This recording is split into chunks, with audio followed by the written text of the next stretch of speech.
Crank up the volume and get ready for real-world bird hunting by listening to the Wingmen podcast by Eastmans. Now your host, Todd Helms. This episode of the Wingmen podcast is brought to you by Leupold Optics. You know, I've been running Leupold Optics for a long time on the big game side of things, and I love the performance and the quality of that brand. But when Leupold brought performance eyewear into the mix a couple of years ago, I thought I'd seen it all, but I was wrong. That performance eyewear from Leupold keeps my eyes protected. It helps me with my target acquisition with a crisp, clear sight picture. And guys, I got to be honest with you, I'm stoked to be partnered with a company like Leupold. So for all your optics needs, give Leupold a look. Hey guys, welcome to another episode of the Wingmen podcast, and thank you for your patience during the month of July. I had some family matters to attend to, and I wasn't able to sit down and make any new recordings. So we thought instead of trying to push a rope, we'd re-deliver some of the top performing podcasts that you guys have voted on through eyeballs and ears. And so that's kind of was our focus in July. Thank you for sticking with us, and thank you for your patience on that. And here we are. I got my wingman, Josh Lancaster from Red Flats Retrievers with me, and we're going to work through some preseason. We're like late preseason now. We're a month out from go time. Yep. For a lot of things. And Josh and I are going to walk through some things that I'm working on, some things that he's helping me with in brushing Hondo up, and some things that you could be working on as well. Maybe you're like me and your summer got away from you and you just didn't get the time training your dog that you needed to do. We're going to go through some things that you can do, little things, some things that we actually worked on at 6 o'clock this morning with our dogs, and Josh was able to help me work through some stuff. Quick shout out to all of our sponsors. Thank you so much to Federal Premium and Kryptek and Mountain Seasonings and Leupold and, of course, Weatherby. Guys, if you're looking for new gear that fall within their realms, give those guys a hard look. I am very thankful that they make it possible to help present this information to you and bring you awesome content. And honestly, I'm super stoked to work with the brands that I work with. I couldn't do what I do without them. And I've been a big fan of all of those brands for a really long time. And I won't work with folks that I don't actually believe in their product. And all of those companies, I honestly can put my best foot forward with you and say, if I could give you a recommendation for ammunition or a new shotgun or seasoning kits and recipe ideas and ammunition and optics, those are the brands that I would steer you to, even if I wasn't affiliated with them. So that said, we're going to dive in. Again, thank you for your patience. We got a lot of ground to cover. Josh, thank you for being here, man. Oh, thank you for having me, man. Always a pleasure. It is always a pleasure, and it's always fun to work with you and work with the dogs. That was a ball this morning. Oh, man, you can't beat it. And, like you said, life happens. Yes. You've been gone for the last month. I've been continuing training on my own. And it showed because your dogs are machines, dude. Well, I appreciate that. It's just so much – there's so much more joy when you're working with somebody that you're very like-minded with. Yeah. Because you can actually, it gives the opportunity for us to build into each other, not just the dog, but I think of it more as Jesus calling in our lives, that the disciples, he sent them out 2 by 2, and how two people can work together and help each other out in life, no different than Jesus did with his disciples. 2 is one, 1 is none. Exactly. Yeah. And you noticed some things this morning that we'll get into, and you were able to help me. I've been getting not frustrated with Hondo because, on bumpers, I almost feel like he doesn't have a disconnect because he loves to retrieve. Oh, gosh, yeah. But, man, he takes it up another notch when it comes to feathers on it. Oh, yeah. Oh, and I think all of them do, and that's just prey drive. I mean, is what that is prey drive. And I see some things in him in training that I haven't been able to really work through very well. And honestly, this summer, I haven't had a chance to put a lot of time into him. You made a comment this morning.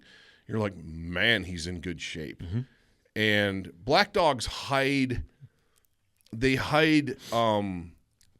physical. I feel like black dogs like Hondo hide physical traits where if he was to be able to see, like look at him and like really see a ton of muscle definition, he'd almost probably be too skinny. Yes. Black coat just hides some of that stuff, and you got to look kind of close. But that one of the things I was able to do, and this is something to listen to, guys, and not beat yourselves up over. Maybe your life isn't just super busy like mine is and has been, or life throws you a curveball. You know, God put it on us that we needed to be in Iowa with my brother and my mom and my dad for the last month, and we're probably going to jump on a plane here shortly and have to go back. Yep. That's just life. That's family. Was blessed enough to be able to actually take Hondo with us, and my brother's farm where we were staying has lots of space. Yeah.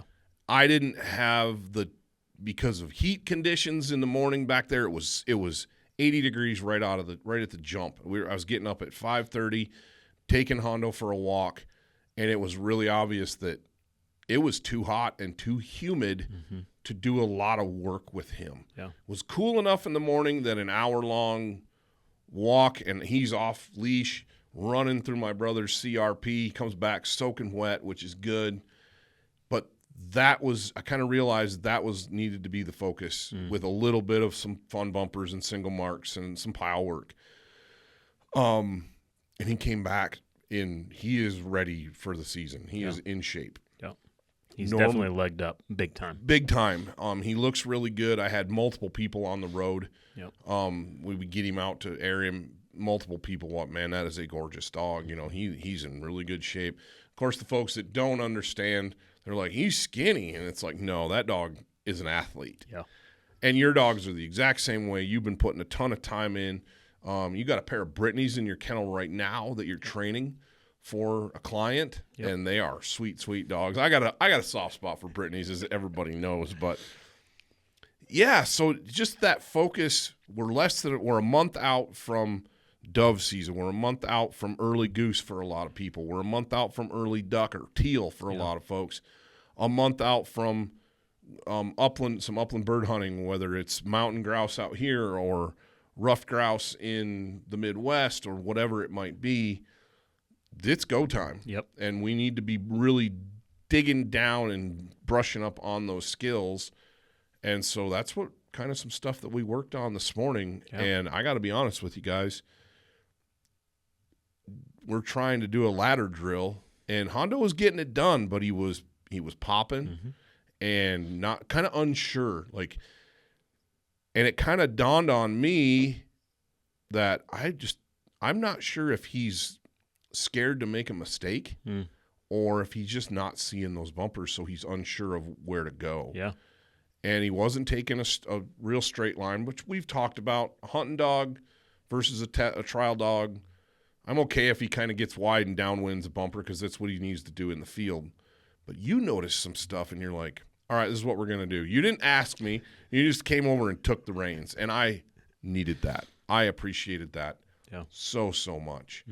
What was it that you saw as a trainer that you went, all right, this is what we're going to do to fix this? After the second ladder drill we did. Yep. And then we were trying to do the pile drill, just sending him. And, I mean, we were, 75 to 100 yards? Yeah. I mean. Yeah, probably 100 yards to the pile. Yeah. The first ladder was 2.5 or 200 I'd something. say that last bumper was probably close to 300 yards. Yeah. So that was the first ladder drill. Then we started working because he did those fine. He popped once or twice on the last bumper. He popped on the last bumper because he can't see it. Correct. He's not really sure. He kind of popped, but then I was like, back and sent him, and he ran that kind of half speed because looking, and he kind of zigzagged, and then but he got it, and he brought it back, and you're like, okay.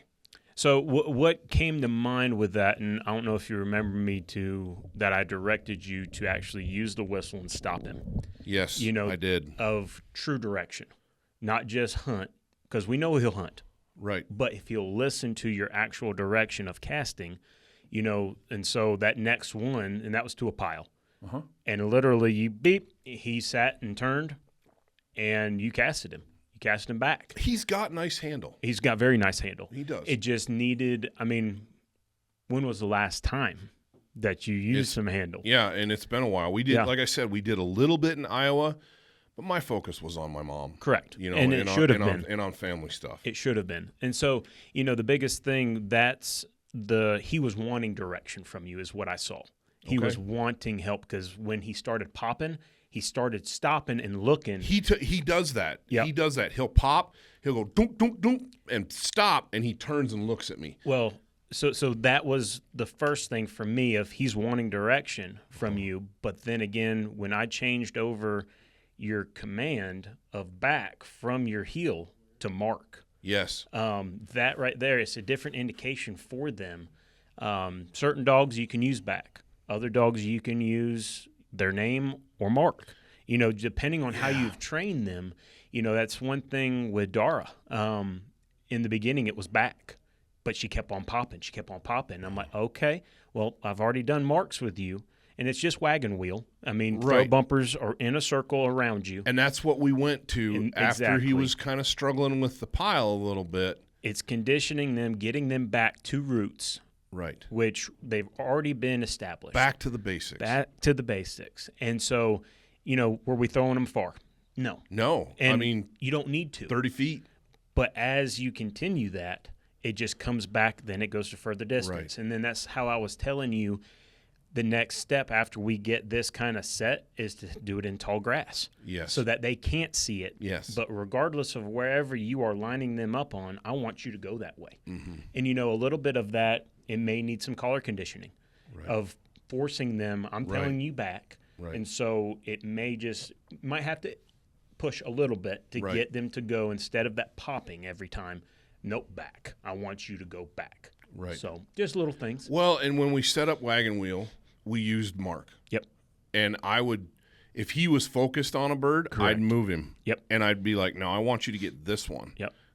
And I'd mark, and I'm looking at him with my left hand over his head or right next to his head, and I'm looking down at him, and I'm looking at his eyes. Yep. And if his eyes are wandering, I'm not sending him. Nope. And I'm looking, and finally it was like, mark. And the close ones, he's staring a hole in it once I got him on it, and boom. And he did that very, very well. Yes. And we did that 2 or 3 times, and you went, there you go. Yeah. You said, work on that. Yep. Stay with that. And I think where I made the mistake is in the last year or two, I was so worried about being able to send him far that I probably, as soon as he got wagon wheel down, because I did memory drills a ton in the yard because I got a pretty big backyard, but not huge. Yeah. And I would walk around the perimeter, and I'd have him at heel, and I'd drop a bumper, say mark, and we'd sit there for a second, and then we move to the next one, drop another one, and then I would line him up, and he'd get each single one. Yeah. And we do wagon wheel or baseball or whatever you want to call it, where he's got to take a line and go where I'm sending him. And I think I moved too quickly to push him far. Well, and I would say all of us, we start seeing progress on a dog. Yeah. And then we're like, okay, well, we can go to the next and the next and the next and the next. They talk about human nature, Oh, right? yeah. But the biggest thing is that we can come back. It's no different with us in our lives. We all have things in our life that we need to pump the brakes. And come back to the basics. I think about it in my coaching days. I didn't start my season coaching basketball or track having kids. Track was a little different because we had to get kids in condition. Yeah. And same thing with basketball. But I didn't start skill work with full-on scrimmages and plays and any of that stuff. We started with basic how to make a V-cut, how to shed a defender, basic fundamental things, dribbling drills, passing drills, layups, free throws, shooting stations, that's what we started every single season with because those are the fundamentals. Exactly. And I'm looking at a fresh season with Hondo Yep. where I've done the work to get him in condition. I wish I was in that kind of shape, to be real honest. You I and had me too both. much time in the Midwest with all that Midwestern comfort food that I grew up with, and I came back about 8 pounds heavier, and I wasn't doing much. I was kind of sitting around and going for walks every morning, but it wasn't enough. It was enough for Hondo. Yeah. Because he's covering 10 times the ground that I'm covering. Yeah. But anyway, it was that back to the basics idea kind of leads us into where we're at heading into the season. Yeah. And maybe there's folks that are like, there's I know for a fact, there's folks like you that have been working the tar out of their dog all year round. And it's their thing, they love it, and they make time for that. Yeah. And then there's folks like me that they love it, but there's so much other stuff going on in their lives. I got little kids, and we got running around. And I know it sounds like I'm making excuses, and I probably am, but I just haven't devoted the time to those fundamentals and that continuing training year-round. Yeah, I throw bumpers a lot just because it's good, it's fun, and we both, Hondo and I, enjoy it. But for the guy that's like me headed into the season and is going to hunt, let's say 10 to 20 times, your dog needs to be pretty dialed. Yep. Maybe you've been golfing too much or fishing too much this summer and you haven't put the time into the dog. We're a month out from go time, from game day. What do those guys need to be doing right now so that when opening day comes, they're not frustrated and yelling at their dog? Because let's face it, we all do. Oh, yeah. We all get frustrated with our dogs when, honestly, the fault lies with us. Exactly. You know, the thing I would say is do scrimmages with the dog, basically, and I'm going to put it into sports terms. Good, yeah. Do a scrimmage with your dogs, and we did that this morning. Big time. And it was, honestly, it was very impressive. I mean, I was pumped with how we ended. You might have given out a little rebel yell, even. That secessionist in you came screaming right back. All right, Mr. Todd, you spent too much time in your hometown. Iowa's not my hometown. That's just where my family lives. Yeah, I lived a lot further north than that. Fair enough. Well, our blood's blue because it's cold out. That's why. Okay, back to basics. Yeah. With what we did this morning, basically the scrimmage, we had 3 dogs. One, the biggest thing for me is that they honored each other. Oh, man. It is key when you're running more than one dog hunting that they honor each other. And I would say all 3 of them popped right off the rip, early off. Dar broke. Yeah. Hondo broke and Jasper broke. Hondo broke the one time. And what we did to remedy that was they don't get to retrieve. Exactly. It goes to the next dog up. Exactly. And that is so key. We worked 2 dogs at a time, and then we worked all 3. So let's talk about that. What is that scrimmage? What does a scrimmage for a guy with one dog look like? So try to get a buddy. One of the hardest things for dog training is to have somebody with you. Now, that takes dedication from your friend, and that takes dedication for the person to humble themselves and say, hey, I need a hand. I struggle with that almost every day. I struggle with it bad. And so, to get somebody to go out, because one of my things I'm struggling with my guys is only a certain distance on retrieve. So when I take my guys out, I have the dummy launcher. But it only shoots so far. Exactly. But then I can only throw a bumper so far. So to have somebody that can get a further distance than you, they can or can't see, it doesn't really matter, just that there's a simulation of a bird falling with a bang. That is important to get them in line of, okay, gunshot, oh, yep, there it is, okay, I'm on it. That is so key if you're wanting to do scrimmage style of training, because when it comes to hunting season and we're actually killing birds, it's all coming in line. Yep. It's the same thing. Yep. Repetition. Baseball. 2-hand drill. If you do it enough, you're going to, every time the ball comes to you, you're going to use both your hands. Right. No different with the dogs. And not that we're doing so much repetition of one thing, but if we don't have that base set, then we're not going to have it in the field. If we just go on our day to day of he's just conditioned, well, then we're going to have that popping because we haven't gotten to that point. Or you're going to have a dog that's so fired up, ready to go, and he's in great ripping shape that he's going to break. There's no control. You don't have any control over him, and that's where the frustration and that's where accidents happen. Yep. I mean, the list could go on and on and on and on and on. Yeah. I think about scrimmages usually before duck season starts. I've got some time where I can get Hondo into the places where we hunt. Yeah. And it's just worked out with the population growth in our valley, where our spots to hunt have shrunk. Big time. over time. But it's like after we don't really see a lot of birds until late November, early December. So I'm not really focused much on hunting until then, unless I'm going someplace else. Yeah. So I will take Hondo down after deer season's over and we're done helping farmers manage deer. I'll take him down to where we're going to hunt, and I will throw bumpers. Yep.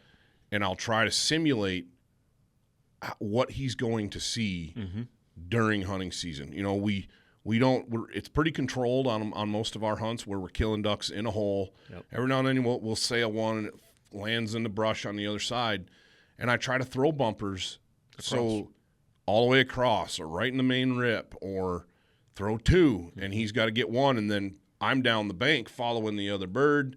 He comes to me, and it's game time stuff. Yeah. Because that's kind of what it is. If you don't have that ability, it's doing, are you going to hunt with multiple dogs? You know, at one point we had 3 bumpers in the water this morning, spread out. Yep. You know, first, second, third base. Yep. And you had Dara and Jasper at heel, and I had Hondo at heel. And we kind of took turns because we needed those dogs to honor each other. Yep. We didn't have a single moment where we had a mix-up, No. where this dog was on this one and the other dog wanted that. They all went to their individual marks on dead lines, and partly because they could see those bumpers floating in the water. Yep. That was a great way to end the session. I think we did 3 or 4 of those, and you're like, that's it. Yep. End on a high note. Always end up on a high note. And, happy bumper at the end of a session. Keep the dog, because if the dog is so under pressure, that is so key, is to make it fun for them. It doesn't matter what you're doing, just make it fun. Happy bumpers is just no pressure, just throw it and let them go. Yep. No command, just hey, boom, throw the bumper. Right. It's no different with us. I mean, for us ourselves, for getting ready for season, we need to start shooting some clays. Yeah, we got to start shooting guns. I'm thinking about big game stuff. And, I walked every day, or pretty much every day in Iowa, for 4 or 5 mile walks with my wife early in the mornings and Hondo. And there's that part of Iowa I was in, is northeast corner, and it's really hilly there. So I got some good leg work in, but I wouldn't carry any weight the whole time. I didn't have room to take a backpack and sandbags or anything like that. And so I am not, and then I gained the 8 pounds like I was telling you, and I am not in elk shape. Yeah.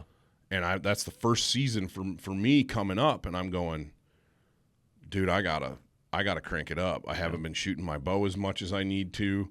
I haven't been shooting a shotgun. I'm rusty with that. And so it's just the game time, man, and the dogs are no different. And I do feel like we have a tendency to focus on one thing over another. I have a tendency, you and I both have a tendency to focus on the dog more than ourselves. Yep.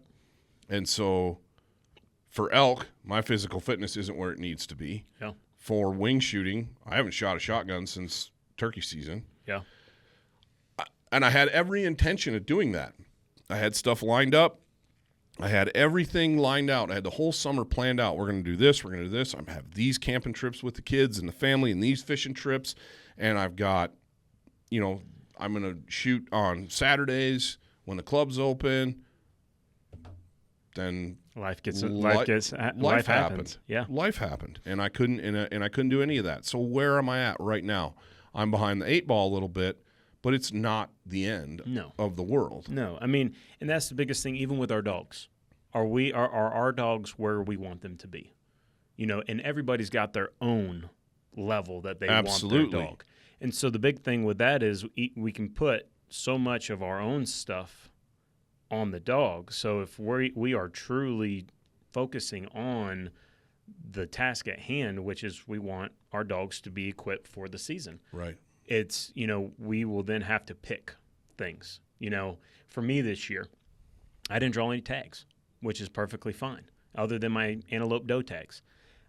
Other than that, I'm focusing on dogs and birds. Right.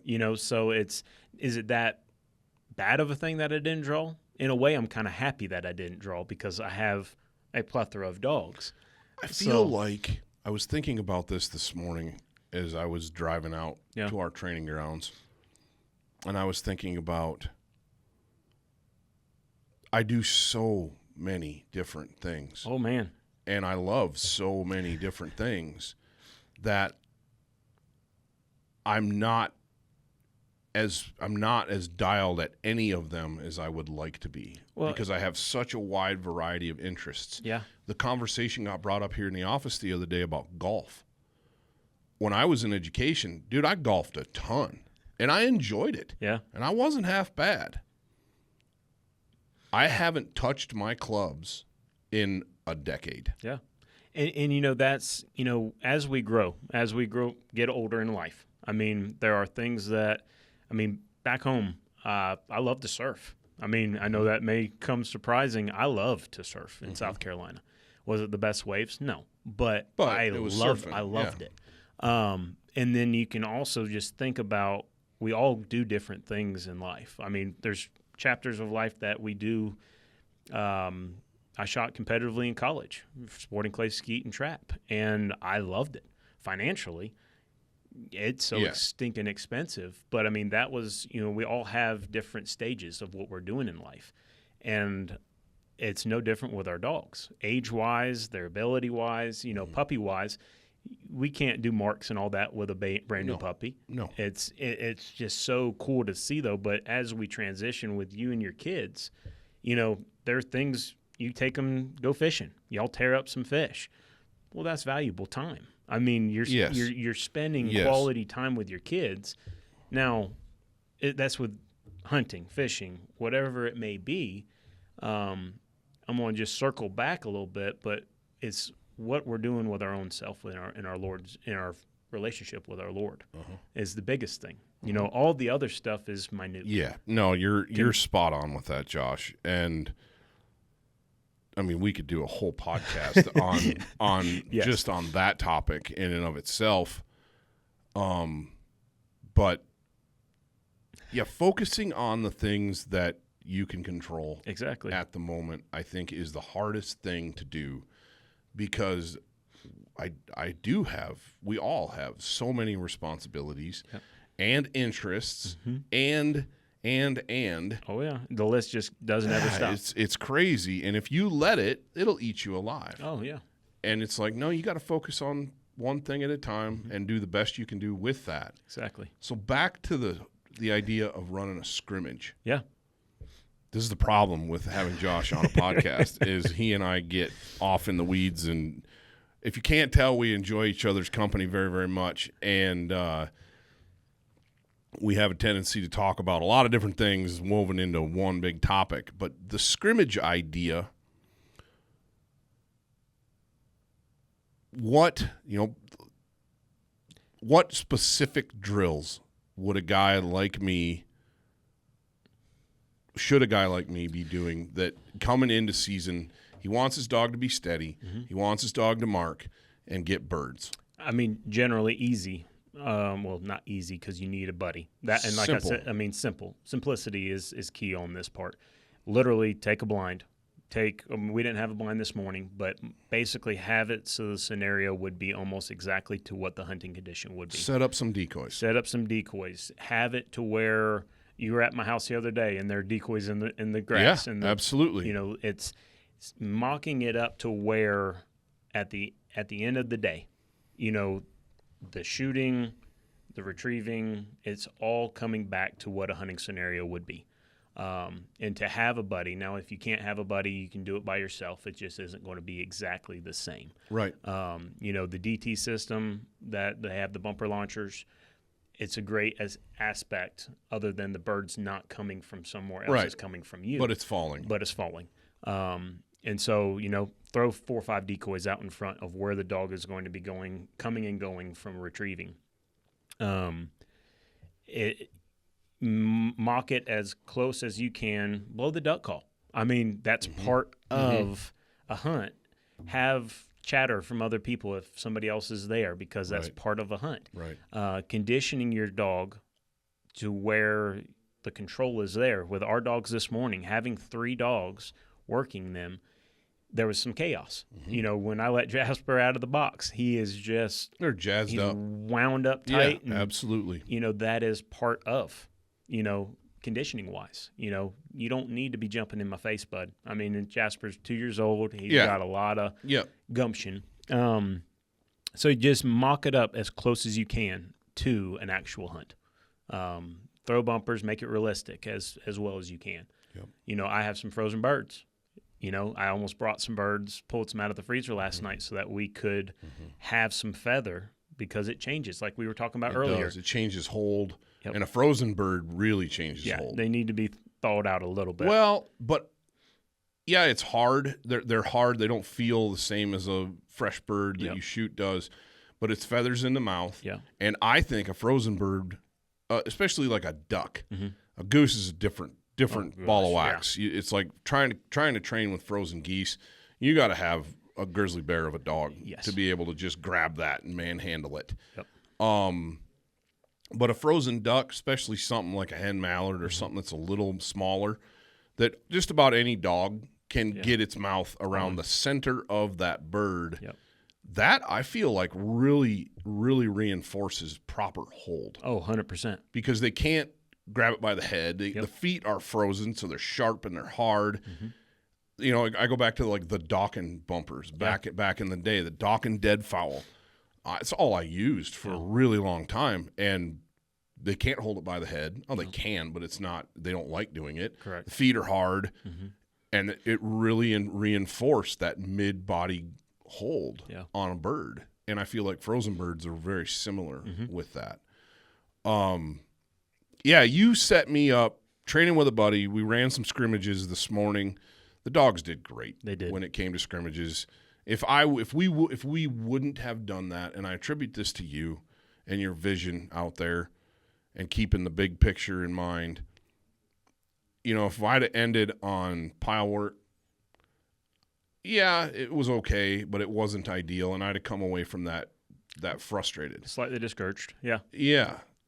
And I mean, Hondo wouldn't have cared because he was outside fetching birds, you know. But running a scrimmage setup at the end with the 3 dogs and 3 different marks, and they all honored each other. None of them broke by that point. Dude, I walked out of that training session just on cloud 9. Yeah. Because I feel like I had some things that I could take home with me and go work on during the week. Yep. Because we're doing this once a week. Yeah. And honestly, when we did this last summer once a week, the amount of improvement we saw in our dogs was incredible just once a week. Yeah.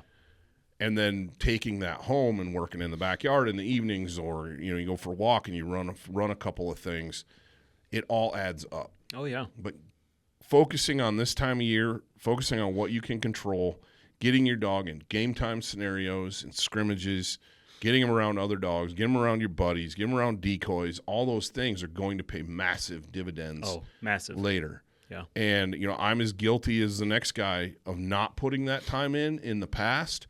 And then the first hunt, it's like, yeah, we don't lose any birds, but it's kind of a circus. Well, I think back of last year, our first hunt together. Right. And how Jasper wasn't even a year old yet, or a year and a half old yet. Right. And I set him up to fail. I mean, now where he is today, I won't have that issue. Right. But well, and we'd approach that hunt a little differently now. That was a thrown together last minute deal, and honestly, you're going to do a lot of that. Oh yeah, and in the real world, it's like, hey, you want to go hunting tomorrow? Yeah, yeah, I'm in. And you get to a spot that you haven't had time to build a blind in, or you haven't been able to prep a dog path through the cattails, or whatever it might be, and your dog has to overcome it, and you have to be smart enough to adjust on the fly. That day, you flat said, you're like, I don't expect much out of Jasper today, and you guys set up so you were hidden really, really well, and I set up about 50 yards away. I was hidden, but in the dark, I could see a lane out through the cattails, and there was a little bit of a rise where I was, and Hondo could mark birds. He could see birds, and that was a huge difference. And I have no doubt that if you would have been sitting where I was with Jasper, you'd have seen some different results. Yeah. Well, there'll be a blind there this year, and we'll be ready to rock and roll. Well, I'm excited for season. I think everybody out there listening to this is jazzed up and excited for season. But we've still got a lot of summer ahead of us. We do. It's July 31st right now as we're sitting here, and so we're a little over a month out from most seasons. For you guys in the South listening to this, you might have even more than that. Yeah. Enjoy the moment that you're in as well. If you're constantly looking down the road, you're missing what's going on right in under your feet. Enjoy your family. Enjoy your kids. Take them camping. Take them fishing. Remember that all of those are good training experiences for your dogs as well. Doesn't matter what you do. Dude, I just drove 3,000 miles. Yeah. Well, 9,000 all told. Yeah. Did I do the math? Yeah, I did the math right. That's impressive. No, I'm sorry. I didn't do the math right. 6,000 miles all told. Out there is 1,500. Back is 1,500. That's 3. Anyway, I covered a ton of ground with my dog in tow. Yeah. And you got to focus on conditioning and obedience. I got to focus on obedience and conditioning, and he got to be the socialization that he got to experience on the road. Yeah. Especially on the trip home, because we took a little extra time. Yeah. And did some family stuff where, it's super hot, and I got to leave him in the car. So figured out a way to leave the car running while it's locked, or on the way home, the day we came home, we still had 8 hours, 10 hours to travel, and about 2 hours in, we stopped at a tourist attraction for the kids, and I couldn't have Hondo in there. Yeah. But we got up early in the morning. We got there at like 8 o'clock in the morning, so it was still cool enough. Yeah. And I parked the van back the family van into the shade and rolled the windows down, not all the way, but enough that he could get air. And I went out two times and checked on him, and he was fine. Yeah. He was sound asleep in there. It was cool. There was a breeze flowing through it. But then, getting him out, people would be like, man, that's a great looking dog. Can I pet your dog? I'm like, absolutely. He's meeting new people. He's meeting strange dogs that he's never met before. Yeah. And he was a perfect gentleman the entire time. Yeah. He didn't pull on the lead, and he walked at heel, and he wasn't overly into other dogs. And I was just like, wow. Yeah. He's actually like enjoyable to have around because I do stuff with him. Yeah, exactly. And that's extremely key, even with hunting scenarios. And that's where it comes back or goes to all of the conditioning that you do with all of our dogs.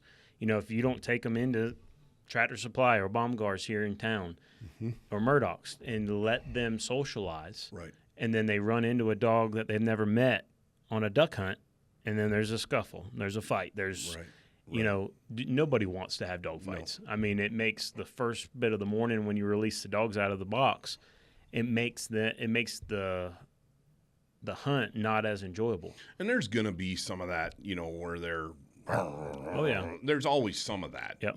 That's what I like about working with you is our dogs know each other fairly well. Yeah. And they're under control pretty well, and they get along. There's a lot of sniffing and stuff, but our two males, Hondo and Jasper, they don't pay any attention to each other at all. No. It's like, we're here to work. Yep. And I love that, and it's because we've put in the time. Yeah. So you've got, and I'm going to do a shameless plug right now for Josh and his, I'm not going to call it a side hustle because that's not what it is. Red Flats Retrievers. Yeah. You're working really, really hard to establish yourself and to provide people with high-quality training and high-quality British Labs. Yeah. And you and I have been able to work together in a lot of that, and you've got puppies on the ground. I do. Right now, and they are ready to go home. And so if anybody is listening to this, I would highly encourage you to find Josh, find Red Flats Retrievers on either Instagram or Facebook and shoot him a message. You're working on a website. Yep. One bite at a time. Or get a hold of me. Yeah. And I can give you Josh's number, and especially if you're in the Wyoming area. You know, that's one of the challenges about living in rural Western America is we don't have a lot of kennels and dog trainers right in our backyards. It's one of the reasons I don't hunt test. Because I have to travel a long ways to do hunt tests. And it's just not something that I value enough to put that kind of time into. But guys, if you need a dog, you want a dog, get a hold of Josh. He's got puppies that are ready to go home right now. And I'm excited about that. Yeah. We were out the other night, and we actually picked up a new pup. And his name's Rooster. Yep. Stuck with the John Wayne theme. You know, I got a Hondo. I need a Rooster Cogburn. And so that's what we went with. Went with Rooster. Yep. And super excited about that. Yeah. Excited because of the pedigree, the bloodline, all of it, the fact that I have you as a resource right in my backyard. Yeah. You know, I've had phenomenal experiences with the last 2 dogs that I have. They're great dogs, but I didn't have a lot of support just because of where we live. It's no other thing than that. I will say one of the things that I did the other day was go back and brush up on some bringing a puppy home, because it's been 4 years. Oh, yeah. And I was, I know how to do it. Yeah. But it's so good to have a refresher. And I will say this, having the resource like Cornerstone Gun Dog Academy to go through, and I just walked through the first week of video, and I'm like, yep, I remember. And being able to do that, having a resource, and there's lots of online platforms, there's lots of trainers. You do this, you do that constantly. Yep. You got a pair of Brittany's in your kennel right now that are not yours. They're client dogs. Yep. And you're training them, getting them ready for bird season. Yep, which is August 1st for us for bird farms. Yep. So pheasant. What does that look like? So we talked about scrimmages. Obviously, we're talking about Labradors. We're talking about water dogs, duck dogs. And our duck dogs pull double duty. You know, and they're pheasant dogs too, and they're upland dogs as well. But the main focus is waterfowl for us. Yeah. And I got all these things, and you got puppies right now, so and you're training and you're doing all this stuff. But with these Brittany's, we had this podcast lined up for this morning, and we trained this morning before the podcast, and then it's like, all right, hey, I got to go home and I got to work with these Brittany's for a little bit. Yep. Hey guys, this episode of the Wingmen podcast is brought to you by Mountain Seasonings. The folks down at Mountain Seasonings in Riverton, Wyoming have had my business since before I started working at Eastmans and way before Wingmen was even an idea in my head. I've been making homemade jerky and sausage and you name it, snack and sticks with their kits for a really, really long time.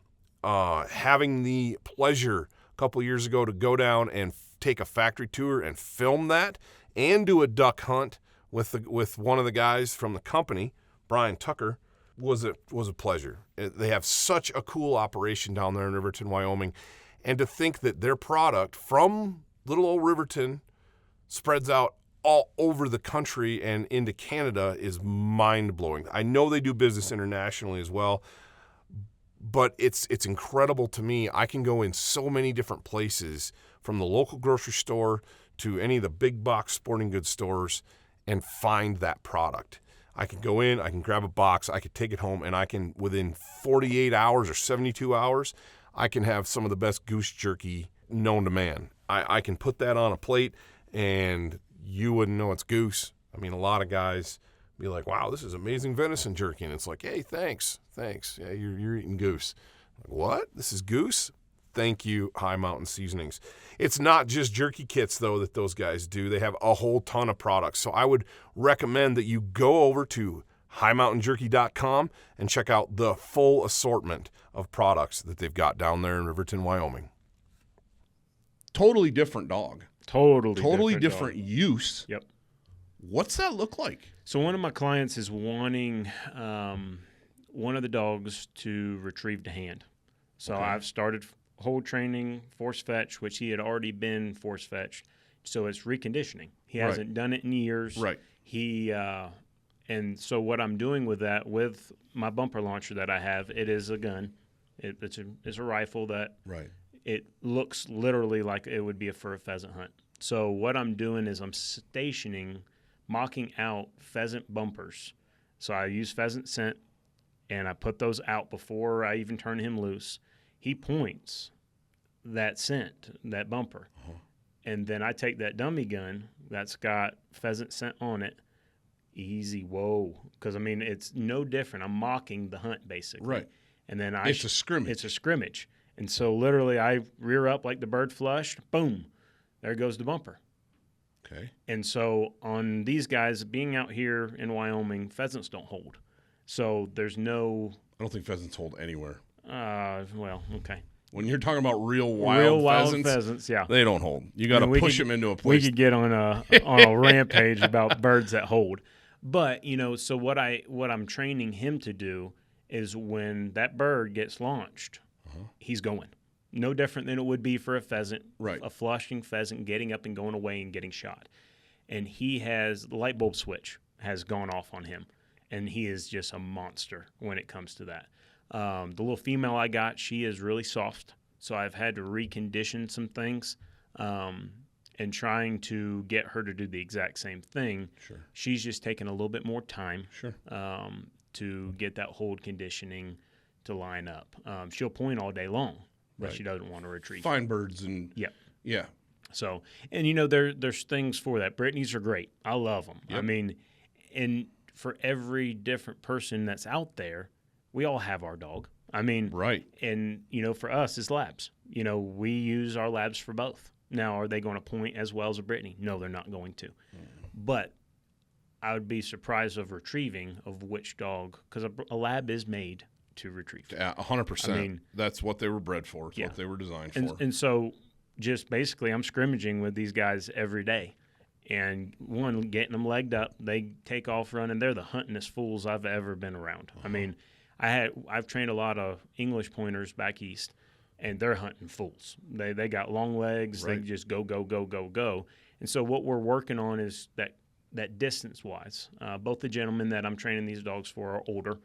They want more control, closer quarters than not just me and you, because me and you are going to walk a lot faster than they are. Right. So just keeping that rein on them a little bit, conditioning that stuff in.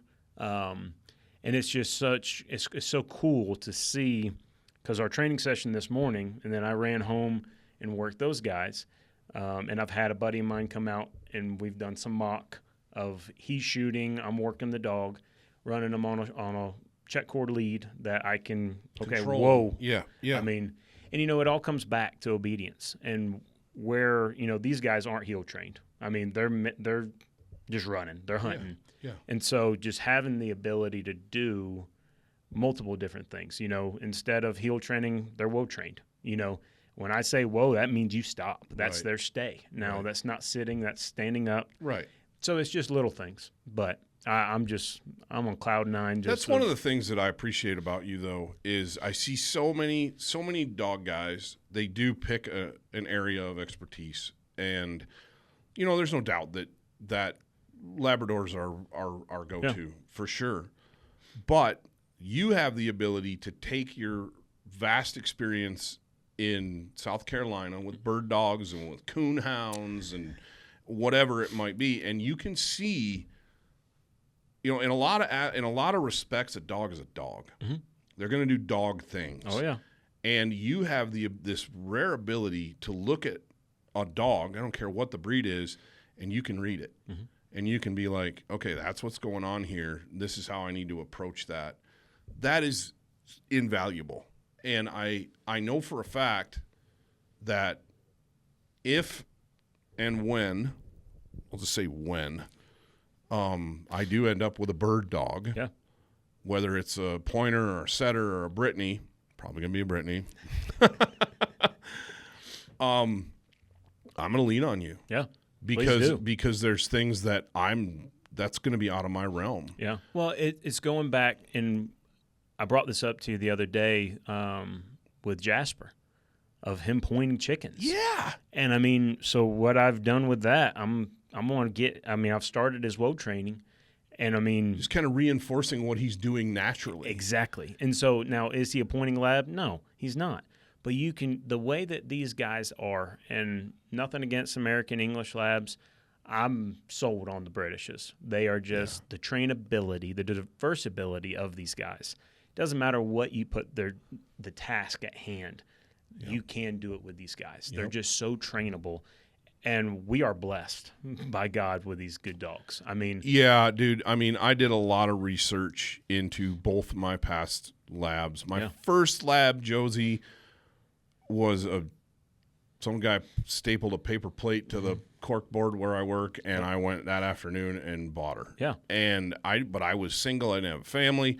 I was working afternoons. Yeah. I had time, and she was great. Yeah. Because I had time. Well, now I don't have the time, so it was very important to me.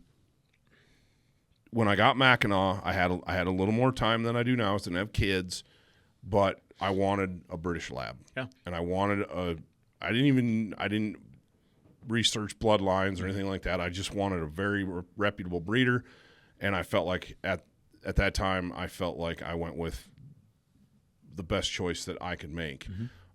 And then when it came to Hondo, I did the same thing. Yeah. And I said, I wanted something very specific, and I researched breeders. I researched more pedigree lines, and was like, that's what I want. Yeah. And I got what you were after. I got exactly what I was after. And, that's where it comes from, a breeding line. The biggest thing, if you're looking for a dog, don't worry about the field champions. But when you see those, that shows trainability. Yeah, it shows hunt, it shows drive, it shows all of those things. And I don't care whether we're talking about British labs, American labs. Correct. If we're talking Griffons, Droth it hairs, doesn't matter. It doesn't the breed. matter. It doesn't matter the breed. When you start seeing letters on names, you're going, okay, this dog's done some stuff. Well, and that's the ticket when it comes to picking a puppy. Do people in your hometown, do they have just some backyard bred paper on some of those dogs are phenomenal. Phenomenal. But if you're looking for the next tier, and that's what I'm going to say, a next tier, a level up. It's no different with guns, ammo, anything. If you're looking, it goes back to what you're looking for. If you're looking for that dog that it could be your best dog you've ever had, or wanting the best dog you've ever had, it's going to cost a little bit more money, but it's going to be worth every penny. Yeah, I agree. And you hit the nail on the head. I don't care whether you're buying Federal ammunition or Leupold optics or a Weatherby shotgun. Yep. You're paying for – there's a reason those brands have the reputations that they do. Exactly. There's a reason that when I pull the trigger, my Weatherby's going to go bang every single time. Yep. It's going to cycle those Federal shells. And I'm going to kill birds with them. Exactly. Because there's a lot of time and engineering that goes into all of those. And I trust it. Yeah. And it's the same thing with the dog, where it's not that I wouldn't trust a backyard dog. Because honestly, if you're out there, you're just wanting to get into this and you can't afford a $2,500 or $5,000 dog or more. Some of the upland bird dogs, dude. Oh man. They're big money. Oh yeah. And I'm like, yep, that's more than I can afford. Yep. Trying to raise a family, and that's okay. And you go and you look. I look back to Josie, my very first lab. We had a family dog that was kind of the same way, and she was great too. But my first dog that I bought and trained, it was like both parents were on site. Yep. they both were hunters. The guy had pictures of this is what I've done, this is what these dogs have done, and he's not a breeder. He just had two good dogs, had a litter, Yep. you know, and they were AKC registered, Yep. you know, which is fine. But there was proof there. Oh, yeah. And so I was kind of like, okay. And as long as, you know, if I was going to go out and buy a backyard bred dog, I'd want to see the parents. I'd want to see some proof that these actually hunt. Yeah. Because there's a lot of Labradors that have been watered down to the point where they won't even retrieve. Correct. Not what you want. No.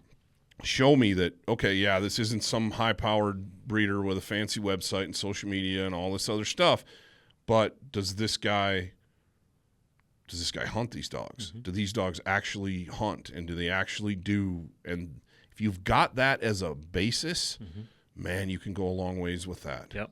You really, really can go a long ways with that. Yeah. No, and that's, you know, knowing your breeder, one, and then also having a relationship with him. Right. You know, that is, in my opinion, that is important.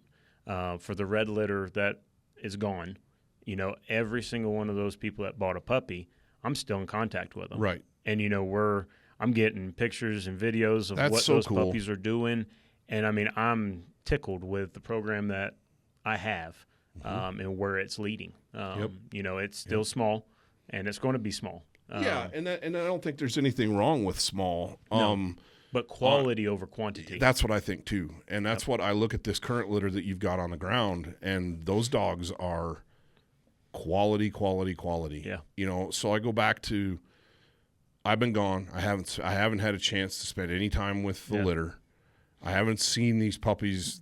I saw them shortly after they were born, and that was, you know, you can't tell anything. They're just little blobs. Little nuggets. Yep. And so I'm trusting you. Yeah.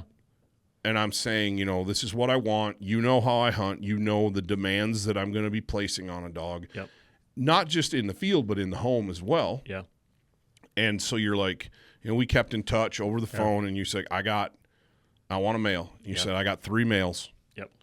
And there's one that's standing out.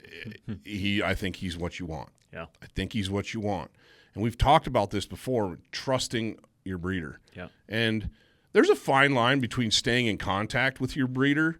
It's different with you and I because we're buddies. Yep. But staying in contact with your breeder and bugging the tar out of them. Correct. But you want to stay in touch. You want to know. Yeah. At least I would. Yeah. Without micromanaging. Correct. You know, without feeling like you're breathing down their neck. Yeah. And so you said, I got one, and I think he's what you want, but I want you to look at all 3. Yeah. And I said, okay. And we couldn't be here for the 8-week birthday, which I'm a pretty firm believer in that specific day of picking up a puppy, but it didn't work out. Yeah. And so, okay, life happens. It is what it is. They were still kind of 8 weeks. I ended up picking up Rooster on the 9-week birthday, which he's still really little, and he's still really impressionable. Well, today is 9 weeks. Okay, so I still fell in that 8-week window. Yeah. And honestly, I've had him 2 nights now, and it's been pretty easy. Awesome. You know, I go back to the foundations of kind of knowing what to do. One of the things that I hadn't done in the past that I did with Hondo, through Cornerstone Gun Dog Academy, was crate training. Yeah. And we're already starting that in the home. This first week is just getting to know everybody and having fun. Building a bond. Next week we'll start doing some stuff. Yeah. But we're already introducing the crate, you know, get him to go in there, put a little kibble in there, and it's got to be a positive thing. Yep. And he's doing really good. Yeah. Well, let's go back of you coming to pick. That's where I'm headed. Yeah. I'm circling back to that. But thank you for re-steering me, correcting course. I walked in with a very open mind. Yeah. And you were like, let's get them out. Yep. And let them do their thing. And, of course, they're puppies. I got my kids. I got my wife. Everybody's – my wife. Your wife's there, you know, and it's like, oh, puppies, you know. And I'm kind of – this ain't my first rodeo. And I'm just kind of standing back watching. Yep. And the one you had picked out had a little olive drab collar on and super friendly little fella. Yep. I mean, if you wanted a dog that was all about you all the time, that's the one. Yeah. And that was the one you had picked because you're like, that's what I'm seeing. Yep. but you said, I'm going to get a wing. Mm-hmm. I said, okay. I was going to ask you to do that. And you came out with that wing, and everything changed. Oh, man. You know, from the time I dropped that wing down and they all kind of looked at it, got their attention, one stuck out. I mean, and, you know, puppies, their attention's not always, always there. Yeah. I mean, it's kind of like a Squirrel. goldfish. Yeah.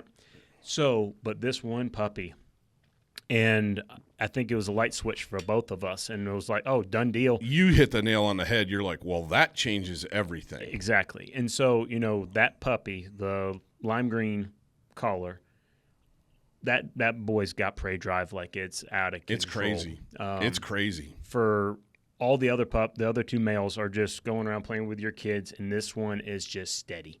I mean, just steady prey drive on that And wing. when you would pick the wing up and put the rod over your shoulder, then on a fishing rod, and you're holding it, he's okay, and he's doing his thing, and then he'd catch movement, and he'd look up at that wing. Yep. He's doing that in the yard. Yep. Like doves will fly through the yard, and he's like watching them. And I'm like, oh, man. I mean, it was just boom. Different. And it wasn't like he was standoffish or anything like that. He's still really friendly, especially now at home. Oh, yeah. I came home from work yesterday afternoon, and he's like, comes running right to me. He wants to be with you all the time. Yeah. That's bred into them as well. Yep. But that prey drive changed everything for me. And it wasn't like it wasn't like the other ones didn't have it. No, it was just another level. Exactly. It was another tier level higher. with him. Yep. And I went, that's what I want. Yeah. And I mean, and that's the biggest thing when picking a puppy is that it's what you want.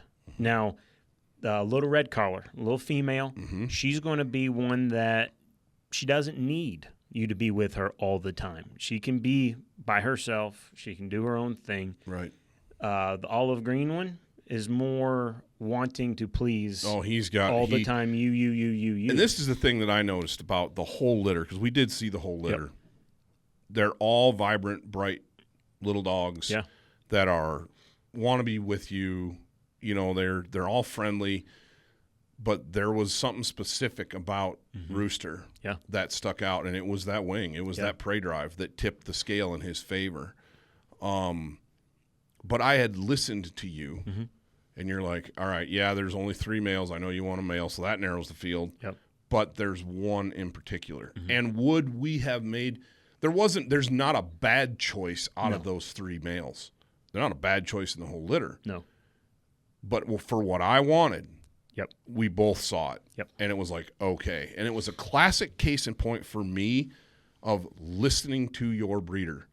I'm fortunate that you live 15 minutes away. Yeah. And I can come and see stuff, and I can come and interact. And you and I have a very close relationship, and that leads into very clear communication.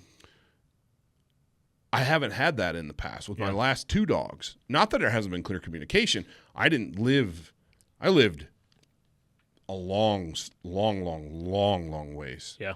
And where it was an ordeal to go get the dog. It's a full schedule plan, you know, so for the red litter that went away, one went to South Carolina. Right. One went to Salt Lake. And we had to plan, you know, and they made a pick via FaceTime. Right. Basically. And like, okay, I like that one and I like that one. And that's perfectly fine. But they're trusting your expertise. Exactly. And that's my whole point. If you don't have the ability to go and be with a litter and spend time with them and make a pick, trust your breeder. Tell your breeder exactly what you want in a dog. And they spend time every day. You're with those puppies every single day. Yes. You know, okay, this one's going to be more like the little red collar female. She may very well turn out to be a service dog. She could be. Because she's got that, I don't have to be with you all the time. She's not super needy, which then leads into that personality trait leads into she's a little more confident. Yes. In doing her own thing, and she's not distracted by every little thing that comes down the pipe. Yeah. I would say if you don't have the luxury of being right there, be very clear in your expectations and then trust your breeder to make the right pick. These people know what they're doing for a large part, and it helps you go with a reputable breeder. You talk to people who have bought puppies or have dogs from that breeder, and if they're happy with the experience, you're probably going to be happy too. Yeah. And then trust that person to be the professional that they are, and let it happen. Yeah. They can send you a dog on an airplane. They can do those things. You can do what I did and travel 4 days or 5 days round trip to Mississippi to get a dog. Yeah. Knowing going in that there's not going to be a bad choice in here, and I've got guidance from a breeder that knows what they're doing, and I trust them. It's just amazing to me. But then having also that flexibility of, if you do have the opportunity to go see the litter, not be like set in stone, which I wasn't, and go, okay, that's not the one that Josh had picked out. It's that one. And it changed everything. It did. And I mean, the flexibility-wise is so important, because in all of our minds, with whatever we eat, whatever anything, when that changes things, we have to then adapt. And I mean, what you did is you adapted because you had faith in me, but at the end of it, we made it. We made it audible. And it was instantaneous. I mean, it was. We both went. You looked at me and you're like, "You got that gleam in your eye, brother." I was like, "Yep." I'm watching him and I'm like, because at first blush, they all got out and they're running around and they're all friendly and nice. He was the least friendly. Yep. He was the most independent of the three males, kind of off doing his own thing, but he'd come and check in, and I'm like, okay. And he's the biggest, which is not. It's not a criteria for me. No. I don't care if a dog turns out to be 55 pounds and he's got go and will retreat. That's more important than size to me. Exactly. A lot of guys get hung up on, I want a huge dog. I hunt geese. I want a huge dog. And it's like, size doesn't really matter too much to me. And so it was kind of like, he's the biggest, but that doesn't matter. I saw that prey drive. That instinct and the focus on the wing. And like I said, since we've had him home, puppy toys. I'm a firm believer in a dog should have some toys, and where I'm going with this is retrieving. So I'm not off on a complete tangent here. I don't think a puppy should just have unrestricted access to toys.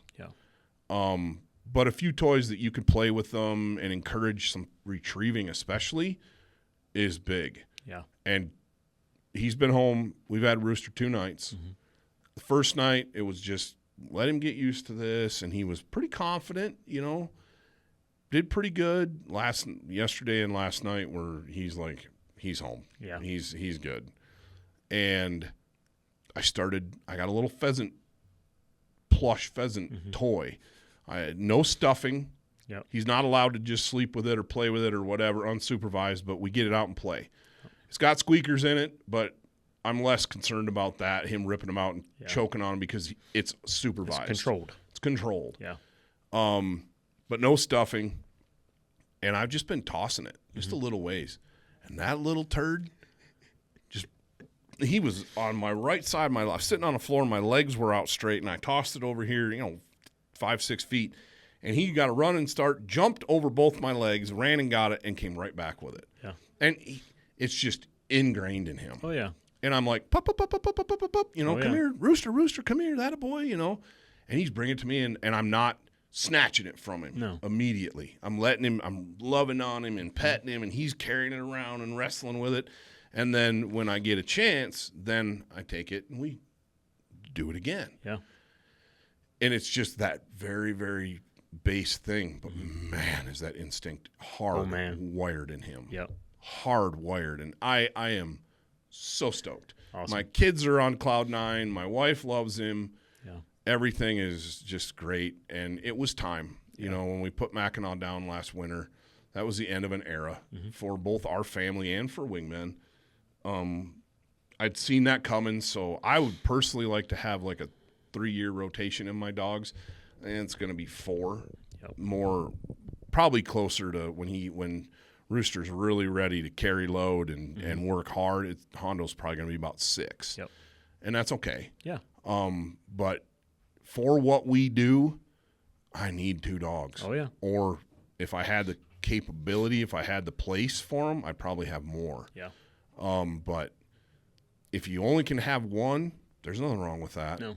But having 2 for me was important because I got people that asked, Exactly. why are you getting another dog? Hondo's 4 years old. It's like, because by the time I get another dog trained up, Hondo's going to be 6. Yep. And that's not old. No. He should be prime. Yep. Just ripping at that point, and he's already there. Yeah. But I waited too long with Mackinac to get Hondo. And part of that was life happened. You know, we had it lined out to get a pup, and then we got pregnant with my son Jed. Yeah. And I wasn't going to subject my wife to an infant and a puppy in the home at the same time. Well, myself too. That was probably a really smart decision. But I didn't want to wait that long this time. Yeah. And so that was why we did it the way we did it, and I couldn't be more thankful. Yeah. Yeah, I'm super stoked for season. I know you are too. It's gonna, and I know it's gonna fall back into that. I'm doing this and I'm doing this, and oh yeah, I got to do that. You know, okay. Yep. That's the blessing of where we live. Exactly. And having so much cool stuff to do. Yeah. But yeah, I'm stoked. I'm excited to continue more training and more scrimmaging with these dogs, brushing Hondo up and getting him dialed and ready to go. And I couldn't be more thankful to have the partner I have to do all this. The feeling is mutual. Awesome. So awesome. Well, guys, don't forget, Josh has a litter of pups on the ground right now. They're all black. They're ready to go. And give him a call. Give me a call. Find Red Flats Retrievers on social media. You will not be disappointed. And like you heard, he can ship dogs anywhere. Yep. So thanks for joining us on this episode of the Wingmen podcast. I hope you got something out of this. I hope you enjoyed listening to it as much as we enjoyed producing it. And make sure you give us a rating, guys. That really helps us produce, to drive the algorithm, an RSS feed to get this podcast out, and allows us to get more guests and more great content.